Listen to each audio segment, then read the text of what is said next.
An amazing thing that Brian Kula has found. He trained two girl golfers at Kula Sports Performance in Denver. One's now golfing at Montana University. The other was the number one 5A golfer in the state of Colorado this year. And they trained these two girls. This is not the girl. It's just a generic picture.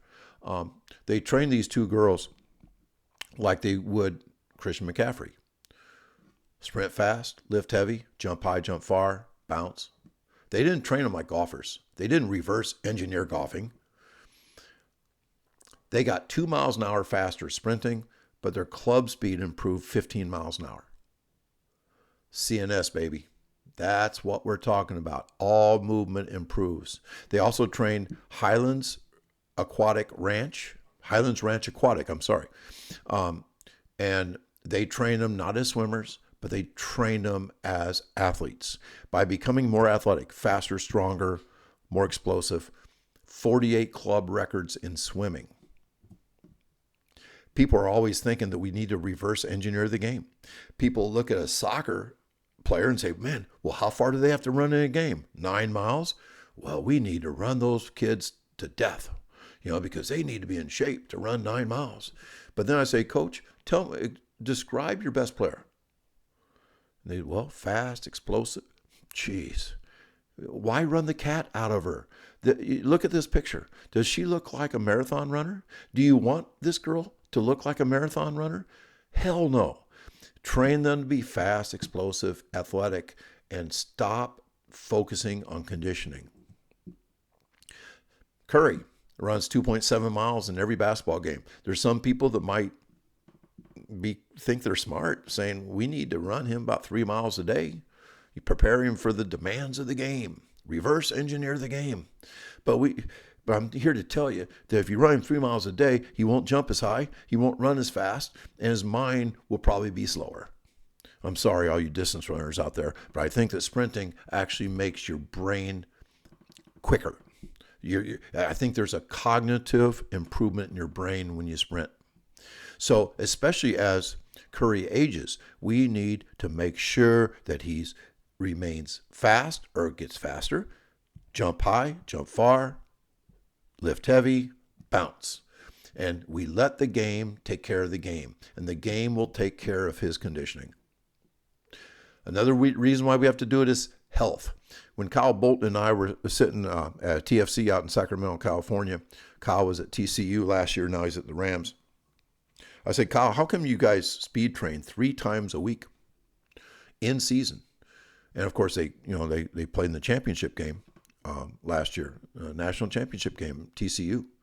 And he said, I thought he was going to say, because we want to be the best athletic version of ourselves going into the final week. But he shocked me. He said health, which kind of goes along with what I was saying, that somehow when we have a sprint-focused team, when we care about speed, when we say that speed is the barometer of a player's health, they stay healthier. It's crazy. But he said health was the main reason why they speed trained in season. Speed is just it's not just another bucket. Because see, if you take speed and improve it, you can improve the other 5 buckets. Too many people, they can't prioritize and they just go in every direction. Let's fill every bucket. Yeah, sounds right. Fill it all. Chris Corfus one time, a football coach, said, I want you to get my players bigger, faster, and stronger. And Corfus is like the most Corfus answer ever. He said, in what order? Because he knew there is an order that we should care about, and it's faster. Movement is key. We're not saying don't get bigger, don't get stronger. We're saying that movement is the key. So by improving the CNS, which means we improve linear speed, our ability to change directions gets better. CNS controls it. Our ability to accelerate is better. CNS controls it. You say, well, how does it change game skills? Well, with game skills, I believe as the CNS gets primed, the game slows down for us. We see the game slower, so our skills actually improve. You can talk to any S&C coach. The very best warm up for a strength session in the weight room is sprinting. Sprinting is number one. You will become stronger as you get faster. And then capacity basically means if I can get somebody running 23 miles an hour, I wonder if he could run 18 miles an hour 50 times. Hell yes, he could. So the faster you are, the better your sprint capacity. So as you get faster, it's almost like you get in better shape. I love what Buddy Morris says, that we train our skilled guys like Olympic sprinters and our big guys like hammer throwers. But everyone is exposed to max velocity. See, Buddy's a different type of meathead. I know he works in a weight room, all that kind of stuff. But Buddy Morris still holds his high school 100-meter record. He's one of the few weight room people that I know that comes from a background of speed.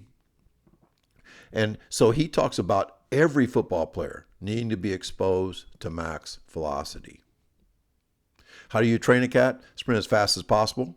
Linear max speed. Time them. Wear spikes. As often as possible. 2 to 3 times a week. Staying as fresh as possible. Get your sleep. Don't burn the steak the day before you sprint. Now, there's a lot of guys 6'4", 238, but not many of them that can run 4.39. Speed amplifies power. Yes, you can be the strongest guy, the biggest guy in the game, but if you're slow, you can't pack a punch. Speed creates sprint capacity. We just talked about this. But sprint capacity does not improve speed. So if I took a guy and ran him 100 times at 15 miles an hour, he would probably literally get slower. He for sure does not get faster.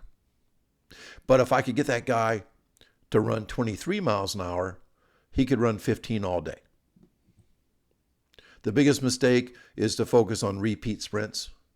There's nothing wrong with running repeats up a ramp.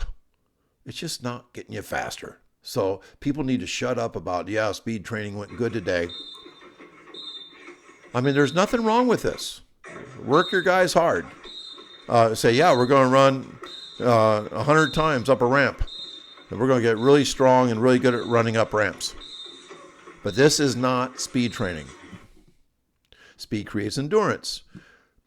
Marcellus worked probably 1/10 as hard as the other guys that he's kicking their ass because Marcellus is faster than they are. That he could go out and run 19 miles an hour for 48 seconds, and these other guys could not because he had a higher ceiling for speed. He could run 24. Man, running 19 for 48 seconds wasn't that bad. If you train 100 miles an hour, 80 probably feels pretty comfortable. But in the tradition of sports in America, you practice at 60 miles an hour, and then you try to go 80 in a game. And you condition yourself like crazy, but still doesn't help because you're going at game speed in games and you're not used to it. I love the Feed the Tigers, men's lacrosse team at Princeton. They fed the cats, and within 10 weeks, they went from having 3 guys at 20 miles an hour. Only 3. 3 miles an hour is not very fast. But then they had 17 at 20 miles an hour after 10 weeks. And some of the guys improved by like 2 miles an hour. Unbelievable. They went from being a slow lacrosse team to being one of the fastest in the nation, and they went to the Final Four. And they stopped doing conditioning, and they still ran circles around people in the fourth quarter. We can also take young kids. This kid played on my freshman B team. 16 miles an hour. That's like one of the slowest running backs I've ever had coaching freshman football. And as a senior, he ran 22.4. Man, look at his average 40 time. Went from 5.28 to, as a senior, 4.42. That doesn't happen by default. That happens because he did speed training in the summer and he did it in the spring every single year. And he got faster and faster, and he actually had a really good shot this year at making the Chargers. He stuck with them to the final cut. Quite a testament to a guy that was the slowest running back on my team back, when he was a freshman, and then he had a good shot in the NFL this year. We want to build athletes in all sports. I think it's important that we watch McCaffrey and things like this. TFC speaker and good friend Brian Kula sent me this video, and the only thing you're missing here is that you're not seeing the rest times. You can't do this, like bang, bang, bang. There's got to be recovery. And you may think, well, yeah, we're probably missing the conditioning part as well. Nope. He does nothing. He stacks anaerobic work, and he gets an aerobic benefit. He does no aerobic focused stuff whatsoever. He is still in great aerobic shape. I know if you're an S&C guy, I know that your textbook does not tell you that. And Brian and I, we don't know why it happens, but we know that if you repeat a lot of anaerobic work, you get aerobically fit, and maybe you shouldn't be, but you are. But we want athletes, whether they're volleyball players or basketball players or golfers, track athletes, to train like athletes. Train like athletes. And then when you get to the sport, you can be as specific as you want. But you want to have great reactive strength, bounce. You want to be able to absorb force, be fast, all those things. I love the truck stick. Garrett Mueller developed this. Obviously, he didn't develop the physics of it.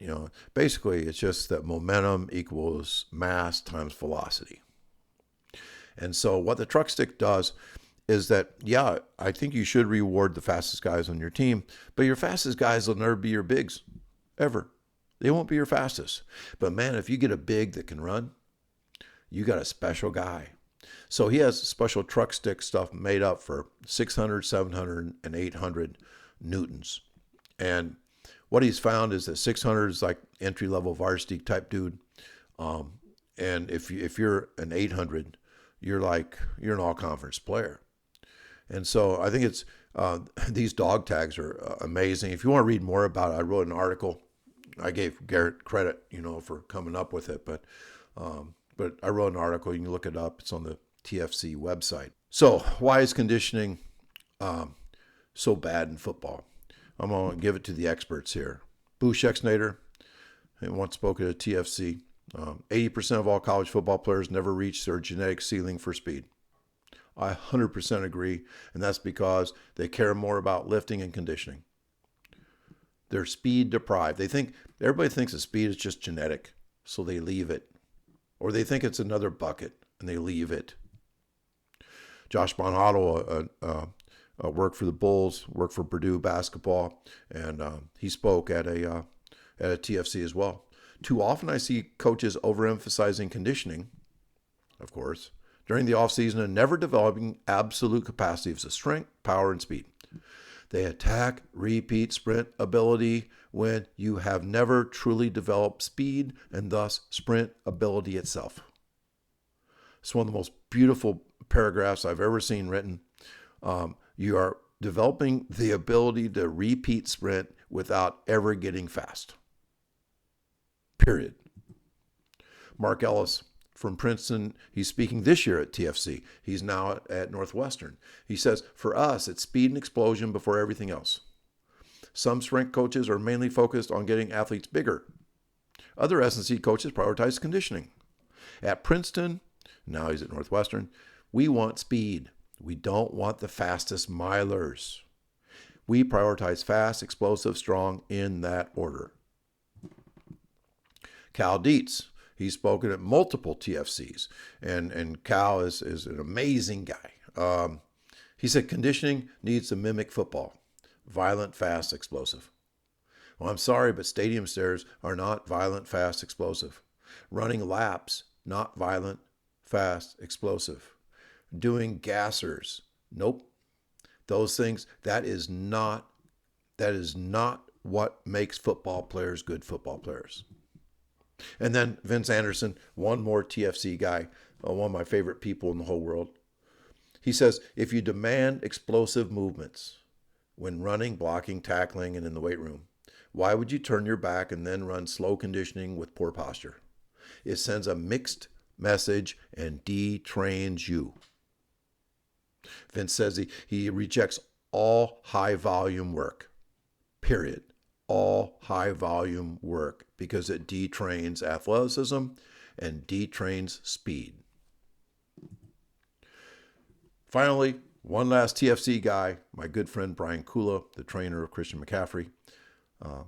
Speed, power, and efficiency are the key to playing fast for an entire game.